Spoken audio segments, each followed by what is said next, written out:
at the time when I was like, okay, it's time, like now, like I'm ready now. We're pretty much done where we are. Like, you just feel in your soul, like when you said you almost left, like that feeling where it's just like, I'm done and let's move.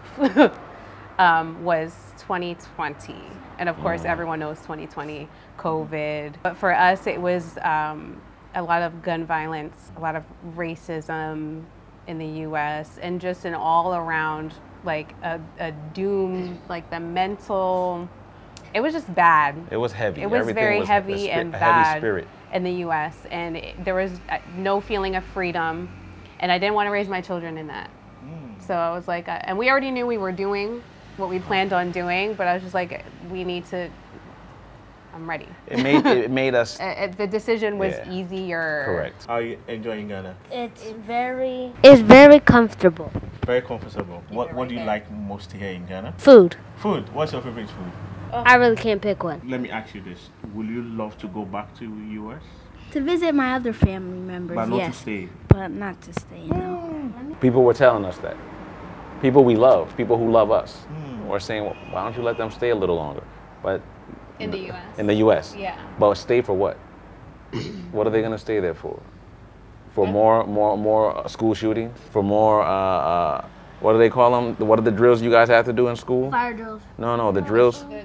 The gun Something shooter. Yeah, shooter drills. Yeah, shooter drills. They have to do these in school. Wow. Yeah. Like the alarm will go off and we all have to. They gotta go and hide under the tables and chairs, all this under stuff. Tables. We had to Because go that's the life into there. The backpack room and hide it Oh, in the cabinets. He's remembering this right now. Wow. I remember all of it. I know. I remember one time the fire drill went off, but I was just zoned out. And when you just got stuck. And then when I looked around, I was like, where did everybody go? Did school end? I looked under the tables, and they were just They were all hiding. under there. So why would we leave them for that life? You know what I'm saying? When we know, especially me, like I've lived here before. I know it's tough. Like you said, I was here for a little bit for the famine. I was here in the 80s when things were a little rough. We loved it, but I knew there might be challenges, but the freedom's here. It's a different type of freedom. My wife mentions it a lot. It's just a different type of freedom. And we homeschool these children already. My wife is doing a great job at that. Wow. And I agreed to that because it meant that we can travel wherever we wanted to. Last year was a very tough year for me. Very tough that I was now reconsidering leaving the continent. I mean, leaving Ghana to somewhere else to start life. You might not understand why, but things were so rough, so hard that that thought just came into my mind. And you know, on my channel, I speak to people from the diaspora coming to Ghana and people who want to stay here. And the question is, we here want to go there, and those our brothers over there want to come back home. From my experience, I think I'll leave this for another time and we'll tell you the whole full story. But on this channel today, I'm going to talk to one brother. We're going to talk about his journey and why he decided to move to Ghana to stay. And not him alone, but he came with the whole family. So I'll not waste time. I'll just call upon him and then we'll have our discussion. In case you want me to ask questions to people like that, comment in the comment section, let me know. And in my next interviews with them, I'll ask them for you. Maybe you are considering to also move to the continent, especially maybe in Ghana. Let's get right into the video. My name is Niiayi, aka Ghanaian, the guy who tells stories from Ghana. And as usual, you know, on this channel I speak to diasporas who are coming to Ghana. I interview people to share their Ghanaian experience and show you around Ghana so that in case you decide to move to this country or this continent, you might choose Ghana because I stay in Ghana and that's what I can show you. Maybe in future we'll join the African to the world. Stay tuned. I finally have my brother here. You get to know why I call him my brother. And hey, never think he's a Black American or African American. It's no Minche, and it will shock. And you meet it again. You're not fine. Blow me. Yes, like I know. I told you guys. So before we start this whole thing, right. I know we've been in touch for so many. It's over a year. It's over a year. 2 years, We've been maybe. talking for about with the family and all stuff. But this is the question I first want to ask you. Like I said in the beginning, I'd wanted to leave. Things were so bad that I'd wanted to leave Ghana.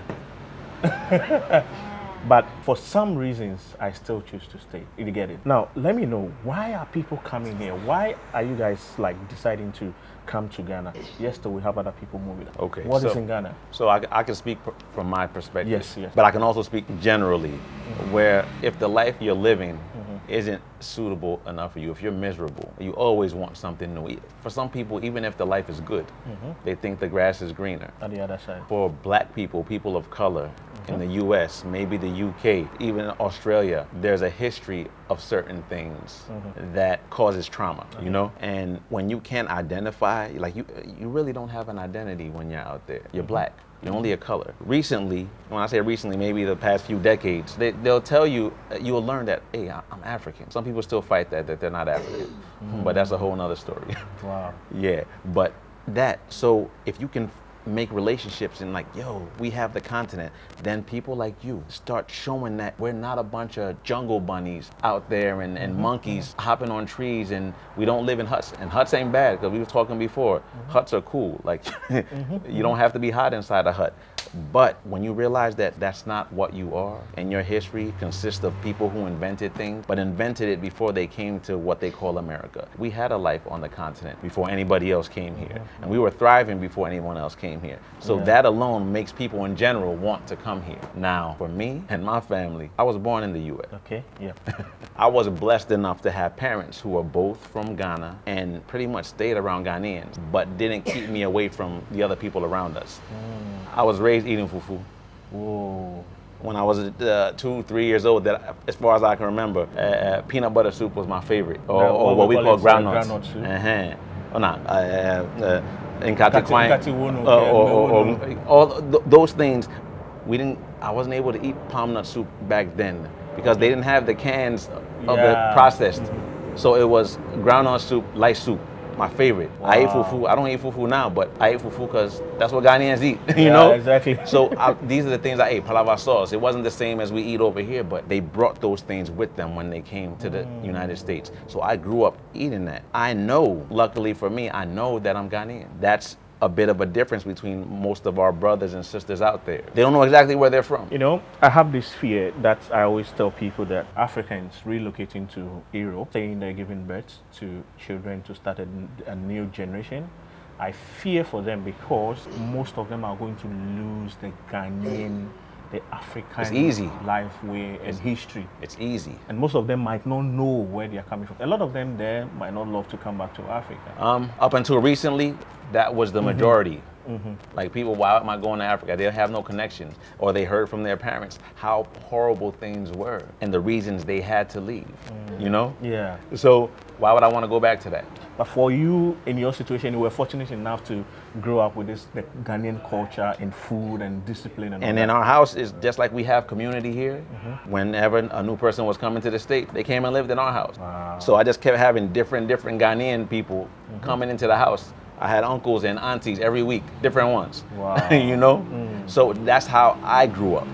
And at the age of 5 is the first time I came to Ghana. Wow. And we're talking 1982. That's the first time I came to Ghana. So you had a little bit of the famine. I caught the famine. I caught the soldiers. I remember Rawlins because of me being 5. Wow. I remember that. 5-year-old, I came and enjoyed myself. We went to Takoradi because my uncle worked for state transport back then. He was one of the heads of state transport. We traveled all around the coast because, of course, it was Tema. We had family in Accra. My mother's from Asne. I didn't really get to go where my father's from, which is in the western region then, but we traveled back and forth. I don't know how long we stayed, but it was awesome for me. But one thing that amazes me, it's you still speak the local language. That happened when I came back, because at 5, I came and we left. At 7, I came back. At that time, we came here to live. Came with my little brother, my older siblings were all here already. That was funny. I speak Ghana now. Yeah, I know. Be careful what you are going to Wario. She Benny Imba. No, she knew me at school. They taught us in school. Yeah.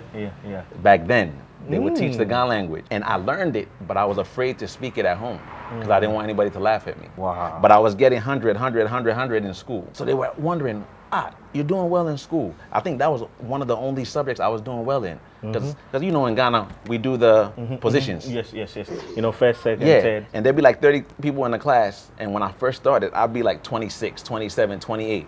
But in Ghana, I was the #1. Wow. You know what I'm saying? Yeah. So when I started feeling free to speak, and I realized that the laughter was just what we do, especially as Ghanaians, we're always insulting each other. Yeah. So when I realized that that's what we do as a family, then it was just flowing. Wow. So my Ghana right now is not even that great, but I'm happy that I kept You're it. doing good. Yeah, I'm happy that I kept it. I'll rate it more than 50%. Oh, that's good. I'll take that. I'll take that. But you didn't come alone. No. You came with your wife and your kids as well. Yes, I did. And that is amazing to be able to, I just talk about it all the time. At home, I met my wife. She knew, quick story. When I met my wife, I thought she was Ghanaian. Oh, yeah. I realized real quickly she wasn't. But I also let her know that the United States is not where I'm going to spend the rest of my life. And she signed on just like that. Well, it might not have been just like that, but it was close. Wow. We'll let her join us, and I'm going to ask you the following question that I have with you. So, without ado, let's welcome our one and only Miss Rachel, come. So, you come. But you know we didn't introduce ourselves, so. That's so crazy, right? Yeah. We just got into it. But if you don't mind, you can just give a brief introduction, and she also continues. Okay. Well, my name is Victor Kweku Jabeng Amu. That's my full name. Oh, government name. You know what I'm saying? I'm Kweku, you already know, born on Wednesday. Jabeng, that's from my father's side, some elders in my father's side. My father is from Wasa, Mansua Memphis, which is in the western region. My mother, I speak Gan because of my mother. She's from Astre, and that's where I get what I get, the laughter and the jokes and all that. But we are from the the east coast of the United States, the northeast, and we have moved to Ghana. Wow. Home. Okay. Don't forget that part. I mean, you told the whole background, but my name. You got your own. My name, Rachel. In Ghana, for whatever reason, they like to pick my middle name and they call me Melissa. So, to you guys, maybe Melissa. Anyway, welcome to Ghana. How are you doing in Ghana? Oh, thank you. I mean, this is my second, third. This will be the third time coming. Your third time But this coming. actually. The biggest move? Yeah, the more final one. But I feel like we made the decision a long time ago. So Correct. to me, it doesn't feel like So you are this here to trip was stay. like, oh, we're moving. And it's also not like I'm never going back to visit. So I don't feel. Right. So to make clear, Correct. she is going back to visit. I am. So that's why she We doesn't live feel here, like it's that but- big of a deal. Yeah, I don't. Yeah. This question for you: what motivated you to make your move from the US to Ghana? I wanted difference for my children. And then also at the time when I was like, okay, it's time, like now, like I'm ready now. We're pretty much done where we are. Like, you just feel in your soul, like when you said you almost left, like that feeling where it's just like, I'm done and let's move. Was 2020. And of course, everyone knows 2020, COVID. But for us, it was a lot of gun violence, a lot of racism in the US, and just an all around, like a doom, like the mental, it was just bad. It was heavy. It was Everything very was heavy and a bad heavy spirit. in the US, and there was no feeling of freedom, and I didn't want to raise my children in that. So I was like, and we already knew we were doing what we planned on doing, but I was just like, I'm ready. The decision was Yeah. easier. Correct. Like You you have to move. Yeah, and also the children are getting older, and I know the older they get, it's harder to pick them up and move them and place them somewhere new. Wow. Yeah, so it was a now or never type of thing. How has the transition been for you and your family? You know what's crazy? I guess I'm the Ghanaian. But on this time around, they've been here longer than me. They were here 3 months before I even came to join them. Yeah, I know. So for me, I guess I had an idea what the transition would be, but how has it been for you? I feel like I already had, and of course we came to stay with family while we build behind family.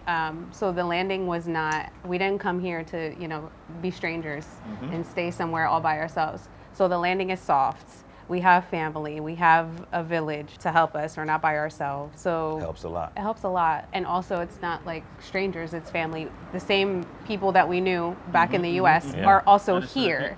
Yeah. So it's Everybody's not, coming. Everyone's coming.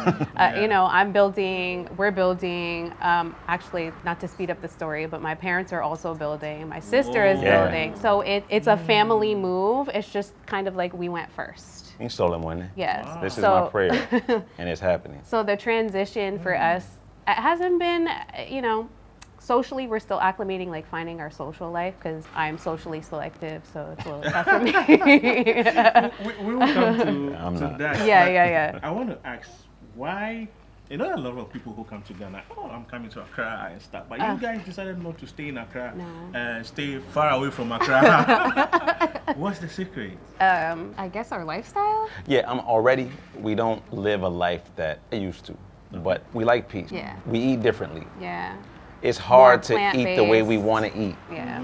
When you're in a society, which is worldwide, but when you're more densely in a densely populated society that's about processed stuff. When we were in Jersey, we'd have a little strip in our backyard. We plant tomatoes, plant cucumbers, greens, like kale. We're planting some things that we can grow, but that's only in a certain amount of time because the seasons change so much there. But to be able to come here, and even before what we want to build in our area, we have a whole acre, which my mother started, thank God for her, of food. We have so much food, so just that thought, like, yo, you can grow what you eat and eat what you grow. Why not? And being away from all the traffic and the exhaust and, you know, this extra stress. We're coming from a place that's crazy stressful because it's move. So we wanted the slow down, the back to, you know, go outside and play, sit down, read a book, watch TV when you want to, but you have like all of nature. And also, a lot of nature. Accra's expensive. Truth. Accra is very expensive. So For sure. more with our lifestyle is like growing and eating what we grow. So all these things made you guys decide not to stay in Accra. Oh yeah, I side with you because anytime I travel out of Accra, I don't feel like coming back to Accra. Yeah, it's tough. Because Accra life is tough in Accra. I could imagine. It really And is. Sorry for you if you are renting. Hey, Sorry. Transportation will take all your money. all of that. But let me continue. I want to ask this question as well. Have you noticed any significant culture difference between the two countries? Oh yes. Do you want to touch on one Significant. One significant. or two? I would say systems. The US is very systematic in like procedures and systems, and you do 1, 2, 3 to get this, and ABC to do this, and it's very easy to know what the system is, what you have to do to get the outcome. Okay. And in Ghana, it's very, I don't want to say chaotic, but As the aboboya comes as the in. above, yeah. But it's very like you can't. It's not easy. Like if you don't have someone here explaining how things work, if you're new to So here, big. it's very So easy to big. be overwhelmed and be like, what? Like this, you said do it this way, and now this time we're doing it this way, and then tomorrow it's going to be different again. So you know what I mean? Like there's no clear systems So, here, and there's that's just So to my- piggyback on that, yeah. it's like the consistency in the way things move. Yeah. Like you'll go somewhere, maybe you'll go do something official, and you'll have someone who does the right things, and they take you through step by step by step. Next time you come to that same location, it'll be like, oh no, you have to bring me this. Oh, you have to go back and bring me this. I get it. And then they're waiting for something. They're waiting for a little something, you know? Yeah. And then even in the way we build, I think we were talking earlier about our ancestors and how they did things that worked. But the world evolved, and other people came and took those ideas and started building on that. Yeah. For some reason, sometimes we're like, oh, manpower, we're black, we're this, and we get left behind because we don't want to get onto these technologies that make what's already ours better. You understand what I'm saying? Yeah. It's ours. It's better. Someone might have made it better, but the basis of it comes from us. And by this, I'm talking about building. Like, we build things these days, and But do you think you would have been able to build if you were in the US, like to buy land? Oh, no. great question. I'm a real estate agent in the US. I know what people go through to get a mortgage. A mortgage is a loan.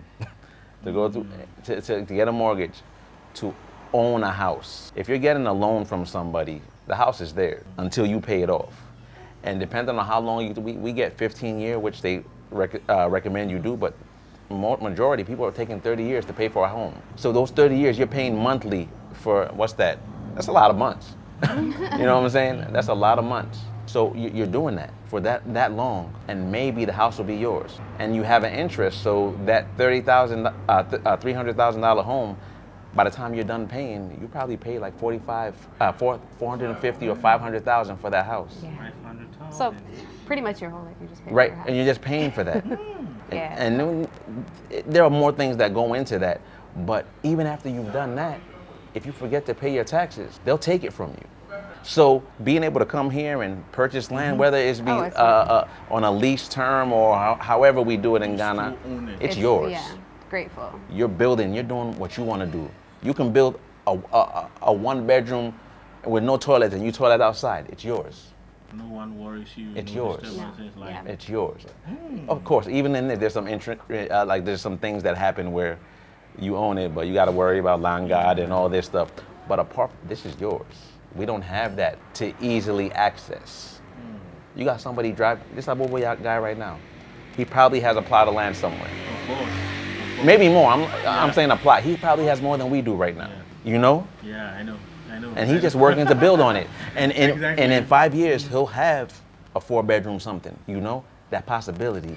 Yeah, Ghana's tough, but you can't.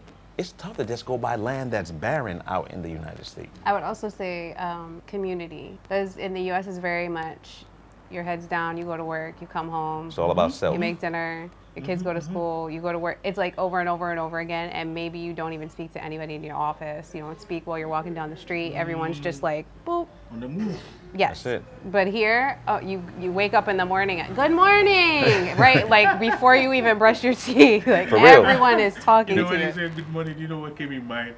You know, Coming to America. Coming to America. Good morning, my neighbors. But even in Yep, that, it was right a away. joke. But that's the life he lived, Yeah. which we live on the continent. And he came there, and people were like, "Yo, go to hell to sleep. Like, it's too early for that," you know. But what she said, that could be good and bad. Because yes, we have that community, and we think about others, but that we don't have that. When I say we don't have drive, the Ghanaians are doing big things, but the majority of us are real chill. Like we're very calm. You know, as a family, it's someone will say it's risky coming down with the entire family. Why didn't you come first to survey, like set the pace before you finally decide to move? But everybody came. I tried that. I tried to leave, He did. and all of a sudden she started liking Ghana a little more outwardly. I mean, Outwardly. yeah. Yeah. And she said to me, and these were her exact words, "Oh, you're going to leave without us?" So right after that, we had to do what we needed to do to get everybody out. But also, she mentioned the soft fall or the soft landing. We have people who have come out already. So they did that. People we trusted. They prepared the way. They've mapped it out for years. Yeah, we got to still put work in, but that land that we're on right now was purchased 18 years ago. And we didn't respect it. Like my mother's I children, didn't know she about wasn't it, part of it. For the record, I She wasn't wasn't part of it. around. I've always respected But my it. mother's children didn't really respect it because it wasn't in Accra and it's over in some bush somewhere and nobody was there. Hopefully one day you come and check it out, but nobody was there. But she, the pioneer that she is, she came there, she built. There were times, I mean, in her 70s, right? Like late 60s, 70s, she came and would stay there with no light, no toilet. Because she had to be there so nobody else would do things. Yeah. You have an interesting story, and I think people watching out there will be inspired. Yes. I don't know, but that's the feel that I'm having right now. And there are a lot of people out there who really want to move. And you can see, you can hear for yourself. You can make your own decision and try to move. If not, you just come for a visit Yeah. and see how things are. I definitely for wanted to say yourself. that. And then if you decide to stay, that would be it. Most of my videos I do, I don't want it to look like, okay, oh, Ghana is then kind of, I don't want us to paint a picture that people will come and they'll like, oh, you lied to us. Now, tell me, what are some of the challenges that you are facing, you're going through? Because we can't talk without the challenges. No. There's many. No. We're building right now. I don't know if you want to talk about this part. Oh, you start. We're building right now. Thank God we finally started building. You get your estimate. You will get your estimate. And this is a challenge. There's more, but I want to point on this one. Your estimate is going to go over, just know right now, by a lot. Because the prices in Ghana will go up in 3 seconds. Because the dollar In a minute. exchange rates. It'll go up just like that. Yep. And you have to develop relationships, like everything, but here even more, you have to develop relationships because you want to at least have some type of trust, a relationship of trust with whoever you're working with. Because not only will things go up, sometimes they go up because you're being robbed. Yeah, the people you're putting your trust in to go and purchase things for you, they're either purchasing exactly what they said and giving you less and creating an inferior product, or they'll tell you you need so many when you really don't need that much. And so when you come here, I mean, take that in mind. Make good relationships before you even get here, so you'll be able to escape some of this. And we do this, all of us, we do this so people will know what not to do. Right. It's not just trying to point out all the bad things, but it is real. So the building is one of the challenges. I mean, is there any other challenge for you? I think just if you're used to creature comforts, all your creature comforts that you're used to, you won't find. So it's managing your expectations. Sometimes the lights will go off. Yeah. Where we are, we're actually pretty blessed because we hear stories about around here in 24 hours, and we never have that where we are. We had 4 hours the other day, and we were crying. Like, oh my gosh, 4 hours. We never, the lights rarely go off. I hope no one's watching and changes it. They rarely go off, but that, let me see, you don't always have hot water. Sometimes if you don't have a borehole, and we are blessed to have a borehole, but sometimes if you don't have a borehole, you won't have enough water. Your water pressure will be low. So then you gotta get pumps. You have to get pumps, and then I also think like the quality of water is different between borehole and not borehole. Like we say, like it's more spring water. It's more because it's coming from the earth. Yeah. At that point, like you're getting it direct. You might need to get what are those things? Filters. Yeah. Depending on the water. Yeah. You know, I interviewed one lady, Alita, and she was talking about getting a borehole and stuff. Yeah. She says one thing that really shocked me, that in the US, even with your borehole, you need to pay taxes on that. Everything. Yeah, everything. They want money from everything. You could breathe, and you know. They want money from everything. Wow. Yeah. Yeah. It sounds shocking, but and the thing is, maybe in Ghana we have policies that's what we're supposed to do. It's just not being enforced. A lot of that stuff changes how we live. Because there's how many people pay taxes in Ghana? But there are tax laws. Yeah. You know? The system is not well designed in such a way that people could channel. Yeah, we get it's true though. We'll get there. Yeah. Well, and that's one thing. You're right. Like we talk all these things, not that we're giving up on Ghana. Yeah. Because ain't nobody going nowhere. You know what I'm saying? We're not leaving. Yeah. It's more for people to know, like you said, when you come here, we're not lying to you. This is the life we're living. This is the life that people are living. We're joining them now, but this is the life. So as a family, you know, sometimes people say, okay, you go ahead, check the grounds, lay the foundation, and we'll join you later. But I don't know. What about yours in your case? In our case, I tried to do that, and I was ready to do that. This was in 2019, I started getting ready. COVID came. Yeah, it was 19, yeah. Yep, 2019, COVID came. I was like, oh, and they shut everything down, March? And I'm like, I can't wait for this to be lifted so I can go. And at that time, Ethiopia Airlines was selling round-trip tickets for $700. Yeah, I was ready. It was not. I'm like, oh, we're about to leave. $700 round trip. I didn't say we, because that time I was just gonna go. I was gonna come here and then go back. In 2020, he was trying to leave us. Yeah. So then in the U.S. with COVID. And then I heard something in my ear saying, "Oh, you going without us?"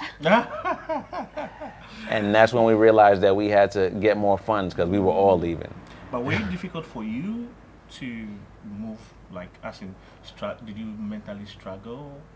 I think the biggest thing because that would be. You have lived your whole life in the U.S. Yeah, I've always wanted to travel though. Like, and in my teen years and everything, like I always told my parents I wasn't staying in the U.S. I was going to travel. I was going to live here. I was going to live there. I was going to like, that was always, before I even met him, before I even thought about having children, I wasn't having children at that point. But that's just, my frame of mind has always been like, I want to do more and see more things and experience different life. So in that aspect, no. I'm pretty adaptable. I can, yeah, like creature comforts don't, like I can be flexible. But the most difficult thing for me was leaving my family because we're very close. And my sister has a son that's around their age. So they were also like raised together from babies. So that for me was like, I think every time he brought it up, that was the only thing I mentioned. Like, oh, but my family's here. That's why I was like, okay, Like I'll leave. The only thing that I mentioned was not like, oh, but it's Africa. No, it was never just that. Like, it was never my that. family's here. Because I thought she lied to me for a second. Because when we got married, I told her that. She's like, yeah, there will be times when we first got married. She's like, when are we leaving? When are we leaving? Then all of a sudden the children came. And of course the children, they're connected to their grandparents. So now it became, oh, what about my parents? And then I started noticing it with her family that they didn't want them to leave. So I knew that was her biggest issue. And it's not like they didn't want us to go because they don't think we're, you know, taking care or whatever. And my mother has traveled. She lived in Haiti for a while. It was just like, oh, but we're going to miss you. That's what it was. Yeah. But even in that, so yes, that was her. What was tough for her? Yeah. That was tough for her. But in that, I mean, but now they bought land, so they bought land here. Her mother was here last Christmas. This is interesting. Let's get the kids joining us. The champions, you know, I call them the champions. Yes. You want to go going back? Oh, sorry, that's me. Stepping on my cord. That was me. Forgive me. I won't move my feet. Wow. So finally, we have the champions here. We are the champions. How are you doing? We're doing good. You're not doing good? We are. You sure? Yes. We are. Wow. How are you enjoying Ghana? It's very comfortable. Very comfortable. What do you like most here in Ghana? Food. Food. What's your favorite food? I really can't pick one. You can't pick one. What are your favorites? What's your favorite?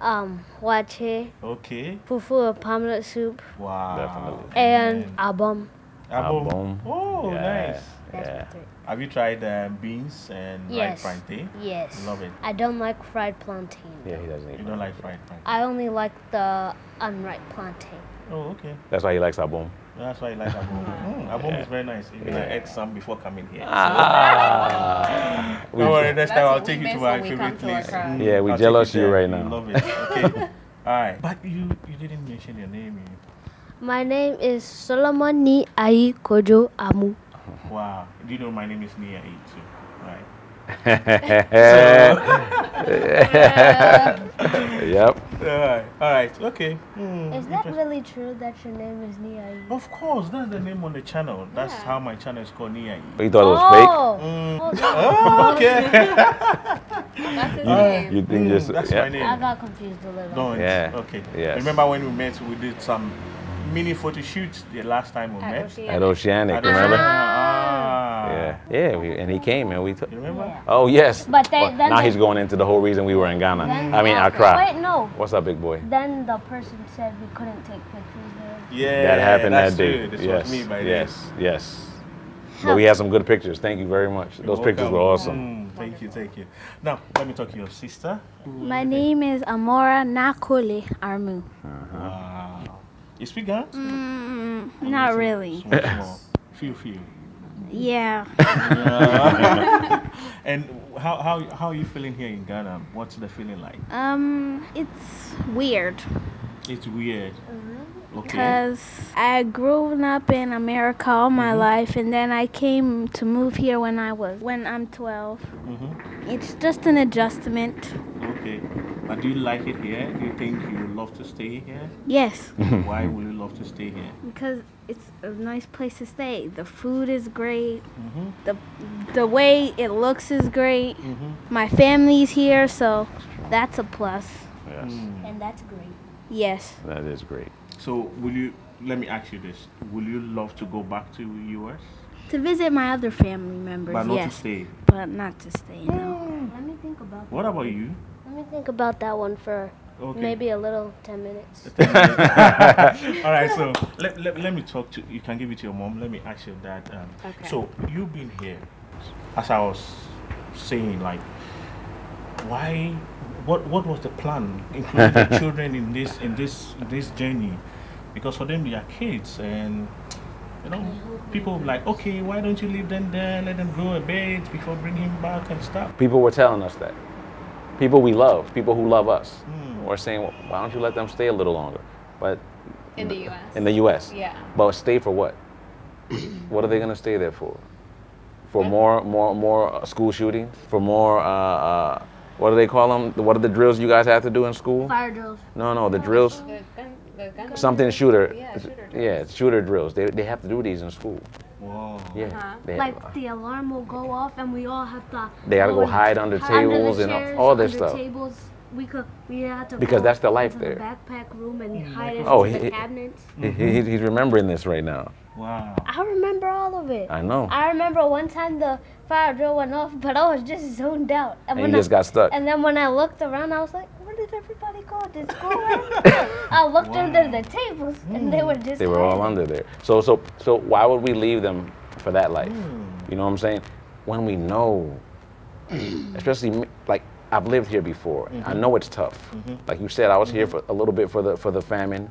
I was here in the 80s when things were a little rough. We loved it, but I knew there might be challenges, but the freedom's here. It's a different type of freedom. My wife mentions it a lot. It's just a different type of freedom. And we homeschool these children already. My wife is doing a great job at that. Wow. And I agreed to that because it meant that we can travel wherever we wanted to. So that was the selfish thing for me. I mean, that wasn't my reason. That was mine. my mother traveled with me a lot. I was able to see a lot. I wanted that for my children. When my mother did that with me, America was different. Those things were a little easier. I didn't have to have. She worked, and as we got older, she had to work more. That means we had to work 3, 4, 5 jobs. Ain't nobody traveling with that. So the fact that we don't have to ask anybody for permission to take them anywhere. I just got emotional. You know, when he was talking, I was trying to picture myself in his shoe, like envision myself, like trying to see me being among my classmates, and the bell goes off, and the fear. And then the fear of his parents, and we've been through it. There's been an Wow, active yeah. shooter in Jersey City, where we live, in the city where we live, and all the schools locked down, and it was to the point where the shooters were driving around the city, and we were in our living room because they tell you you can't come to the school to pick up your child because everything's locked down. You can't get in, they can't get out. It's for safety. And we're in our living room, and you could hear the automatic gunshots from our living room, like just all around. But it was a mile away. All around the city, the gunfight going on. Maybe even more than a mile away. Yeah. And that was right before COVID, but that was pretty much the time when I was. At that time, we're done with school. we honestly stayed till 7 to 8. Yes, they were Yeah. they That's were when we locked got into out. school. Thankfully, even though the children knew, they entertained them with movies. Yeah. They did stuff for them. So they some of them were like, oh, it was fun. But I forget how old you were. I was 9.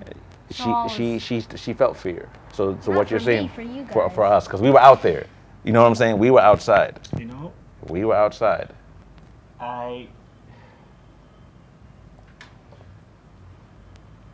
If I could cast my mind back to when I was a kid, trying to look at my journey through kindergarten, primary, GHS, secondary school, it was fun for me. Yeah.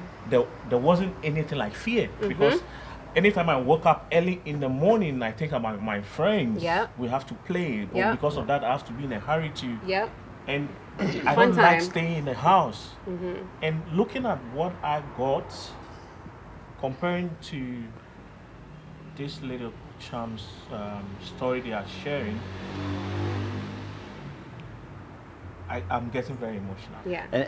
And you can see how we can, when we say it's different, like, oh, but you were in America. Yeah, they might have been in America, but this is what they have to do psychologically, mentally. This is the things they had to deal with. Like you said, I went to school in Ghana too. I walked miles to go to school. I wasn't afraid. And you alone, you go and come. Oh, and go and come. Oh no. We They won't. We even don't let them go stand down in the block. front yard without me Because like, that's at the the life window there. looking at them. Because besides the gun violence, then you have black children growing up seeing racism on TV, and unfortunately, police who they're supposed to trust and call 911 for beating black people to death. So it's just like the psychological, the mental. Like I said, It's crazy. It's crazy. It's worth $1 million And having then- the peace that you have here. Sick people wanting to abduct children all the time.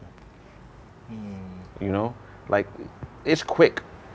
They'll be with their grandparents. Like these are stories that happen. People walking with their mothers, and a car will drive up, grab the child, and drive off. No, we see some in movies. It's real life. Yeah. It happens. Now, you don't want them to live in fear, but we have to be cautious.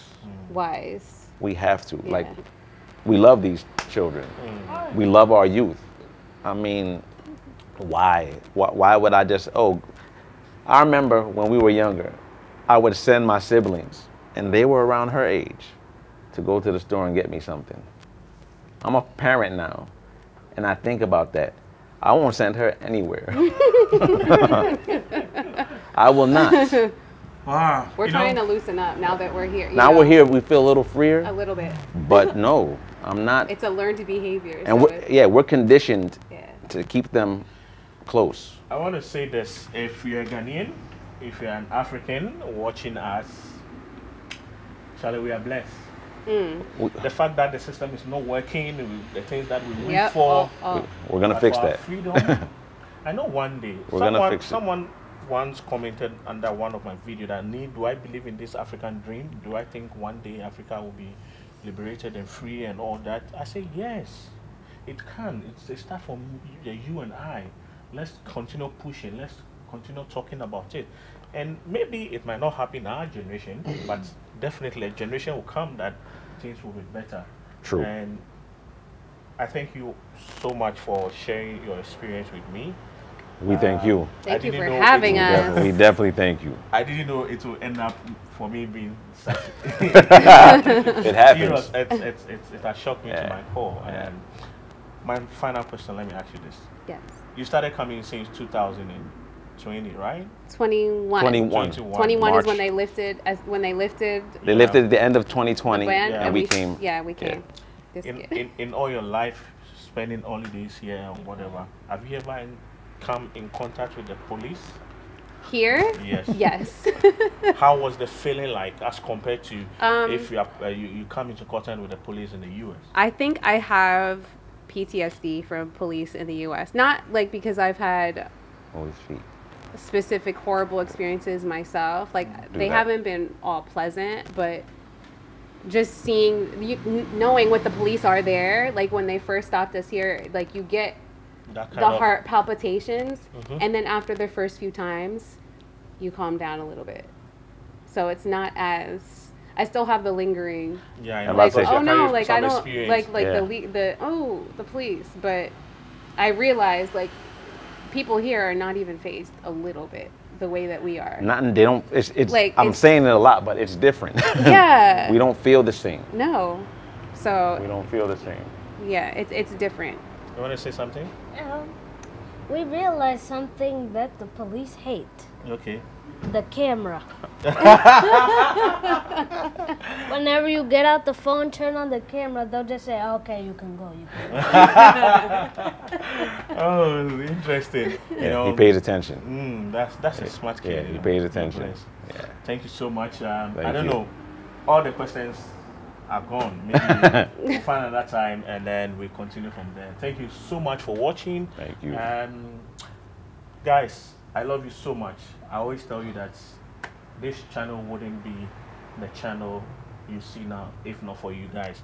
It belongs to both of us and we are making it grow. Thank you so much for watching all the stories I bring on this channel.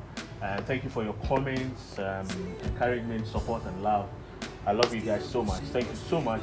And I know it's been long, but we have to come to an end. Yes. Yes. But any final words? You have any final words you want to share?